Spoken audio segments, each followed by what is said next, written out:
Aloha mai. Today we have Master Lauhala Weaver, Pohaku Kaho'ohanohano, who will be sharing with us the wonderful uses of the Kumula'au Lauhala, or the hala tree. So, aloha mai e Pohaku. Aloha mai. Please share owai ko inoa, what's your name, where you're from, no he mai oi, and what got you interested in the Lauhala tree itself and the actual art of weaving. So aloha mai, o Pohaku Kaho'ohanohano.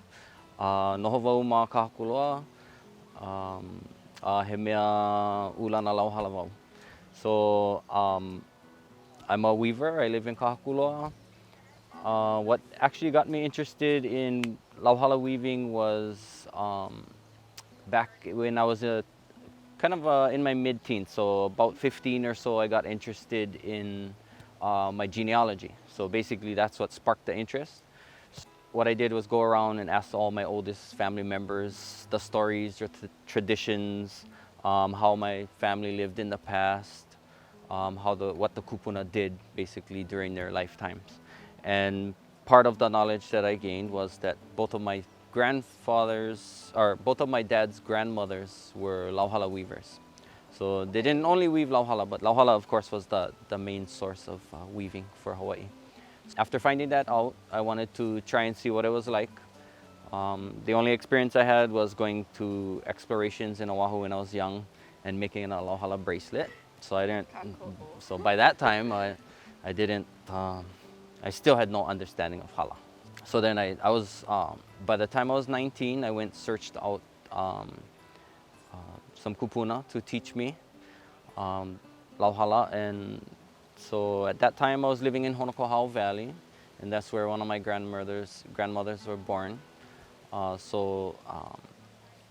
This one Auntie June Kaehue, who lived up in the valley, she told me, okay, I'll teach you. So she told me to come to her house the following week, bring my lauhala, and then from then she would, we'll work with the hala and show me how to prepare.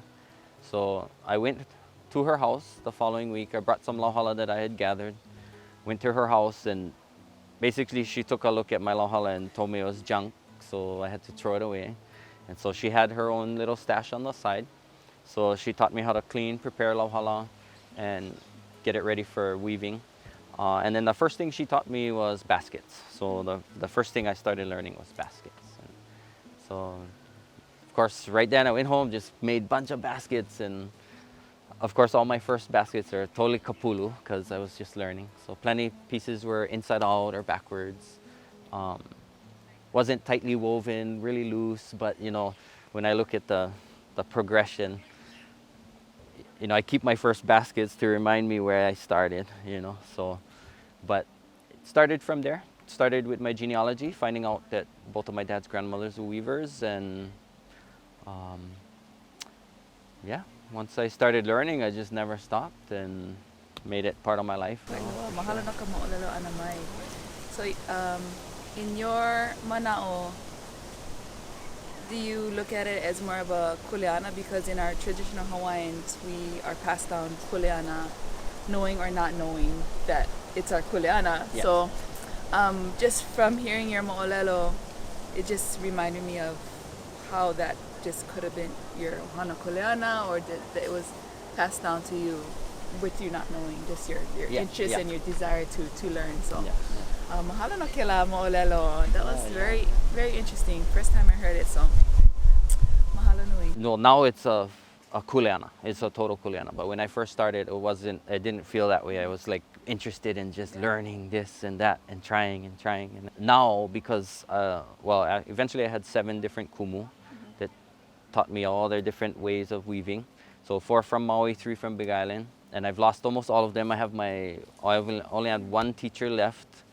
And that's my very first teacher, actually, June Kaehue. She's the only one. So now, especially because a lot of them didn't even teach their own kids or grandchildren, it's a huge responsibility for me to bring that back to their own families when they're ready to. Some of the kids were young when I started learning, some of my kumu's grandchildren, so they didn't really have that interest or wasn't, around a lot. So now that their kupuna is gone, but they still want the knowledge, I do hold some of that family knowledge for them. So that's my kuleana for sure. to Yeah, keep this art alive. no, mahalo. He vai kaike. So the knowledge that you hold or you share is very important, and you see the importance in your holding it and then actually using it to share, and with not just the ohana but the community. I know you've been doing a lot of community, what do you call it, demonstrations or classes, within, the kayapuni or during certain events. So, iki vo yaoi, mahalo vo yaoi. I see you and I'm like, oh, one day. But, you have to be a certain kind of kanaka to hold that ike and actually put it to your limos. So if you could share a little bit about the kumalao itself. We know it's very vital, it's very important. As you said, the lauhala was used, or the main, weaving leaf or lau was the lauhala. I'm guessing of the abundance or the of the leaves versus something like makaloa, which we don't see often, or I'm not sure what else was used for actually weaving. But can you share a little bit about the lauhala tree itself and how you use it or prepare it to be woven? Well, first of all, right, when I started learning my kumu, after a while we would go gather together, right? So you always clean the tree. You always respect the tree. You don't leave your rubbish. When I go pick, sometimes the kupuna would sit there down by the tree and clean and stuff, and but they would make sure they don't throw the rubbish all over the place. So, but when I go pick, normally I gather, take it home, then I prepare, and then I mulch all my leaves. So definitely have the respect for your tree. You clean your tree, then your tree will provide clean leaves back to you. So, and then, it's healthier for the tree anyway. And if it gets all stuffed, sometimes it just has a hard time breathing up inside of the tufts or down inside of the roots. So clean it all out, freshen your tree up, and it'll provide good leaf for you. As far as I know, the tree is an ancient tree. It's been on Earth since the time of the dinosaurs. Of course, the main part of the tree that we use is the leaf itself. Normally, when the Hawaiians weave, they pick it dead and dry, either hanging on the tree or falling onto the ground. You want to look, of course, for the leaves that look the best. The wider the leaf, the better. The longer, the better. You get more material out of it. So when we go and pick the leaf, we pick it nice and dry like this. We want to make sure that this part, the po'olau, is intact. If you find older leaves, such as this one, the top tends to delaminate and it starts getting dry rot, or a lot of times it'll sit with a lot of moisture and it'll rot from the inside. And so that tells you it's an older leaf, or it's just been sitting in the wrong area for too long. So we go gather our leaves, clean your tree, say mahalo to your tree, make sure the tree stays nice and healthy. Also, when we go gather with our kupunas, they always look to see if somebody already was cleaning the tree. So if somebody was already, someone picks from that tree is kapu, made for the person that's cleaning. Basically, every part of the tree is used, from the trunk, the roots. Roots have fibers in it that they used to make rope out of. The ulehala. Also, the trunk in the female can be hollowed out and used as the irrigation piping for the taro patches in the old days. Instead of PVC pipes nowadays, But me, I give credit to the hala tree for making us Hawaiian, because it was the hala leaves that they wove into the canoe sails. Yeah. So this is what brought our canoes over thousands of years ago. And in fact, every single Pacific island, Micronesia, Melanesia, Polynesia, all these islands were populated by canoes at Lauhala sails. Even New Zealand. Of course, their hala didn't last. It died because it's too cold, so they started using flax. But our weaving stayed the same. But to me, we wouldn't have been here if it wasn't for this tree, definitely. Yeah. And it was here, we know, at least 1.2 million years before we had arrived. So after you malama your kumulaa, you mahalo him or her, you mahalo the kumulaa lauhala.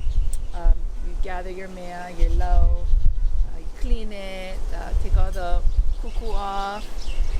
What will be the next steps after the cleaning to prepare you to actually weave or a lauhala bracelet or a papale? You know, is it the same or the process is the same or different?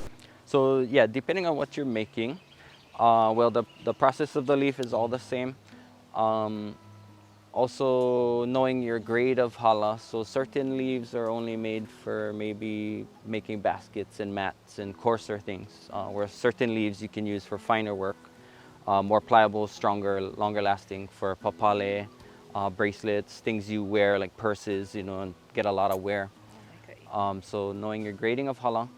Also, once you prepare your leaf, get it dethorned, washed, and then you roll it. We keep it in the kuka'a, the large rolls that we store our leaves in. Those I don't like to take out for at least a month before, you know, after I've cleaned it. I don't want to take it out before because then it'll tend to want to curl back into its original shape. So then it's harder to weave again. Just if you pick good, fresh, nice, clean leaves, your product will be clean, nice, and fresh also. If you have mildew on your leaves, you're gonna see it in your product.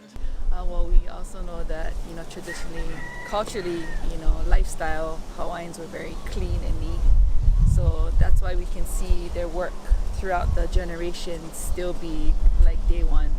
You know, if it's a papale or if it's a pohaku or papakui'ai or an umeke, you know, we appreciate the kumula'au and kept the cleanliness from the natural state to the art of it or whatever we're making. So mahalo for reminding the cleanliness of your work or preparing your work and actually doing your work is very important to the Hawaiian culture. So mahalo. Aloha e pohaku. No laila mahalo no ka ho'iki ana I ka ulana no ka hoku. I kia manawa ulana ana I kekahi. Ike he oko'a.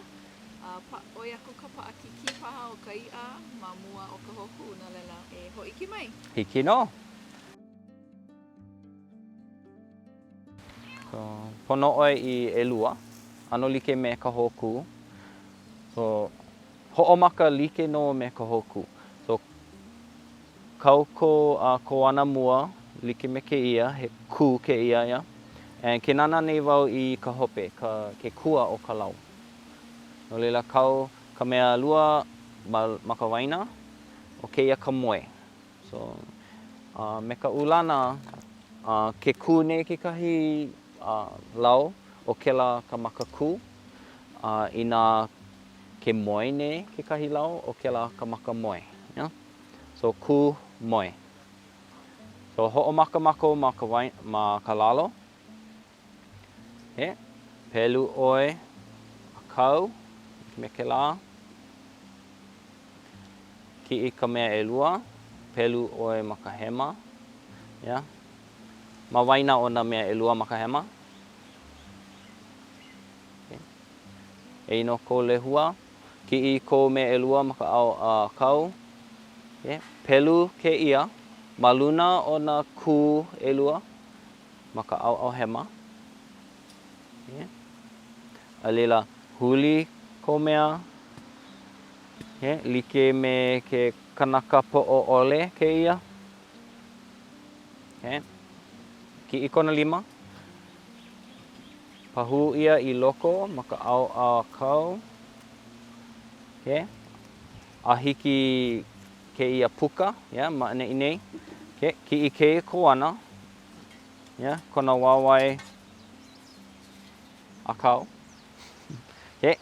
Ho'o ke ia I loko o ka puka, yeah. So maluna o ke ia lima, I luna I loko o ke ia puka. Huki, a leila huki ka mea hema. A me na mea a pau. So huki I na mea a pau, a pa'a I ka waina.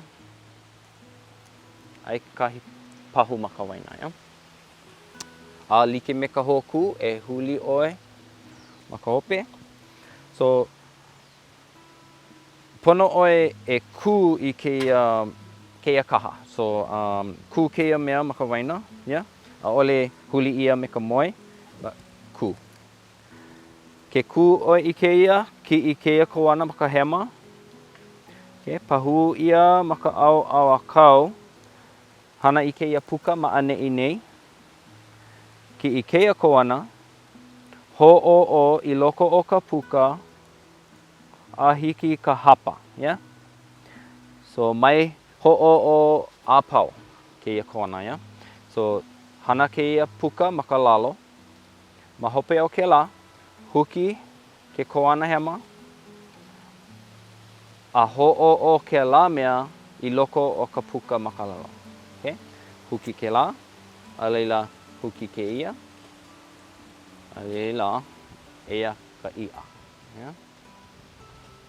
So ma hope ke la, e oki I nā kua la, a me ka hi'u. So e ka nuku o ka ia, yeah? So ho'opa'a ka nuku, a leila e oki I ka lalo, a me ka hope,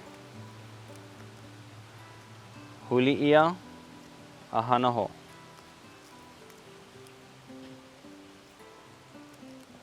And eia ka manini. Eia ka ia.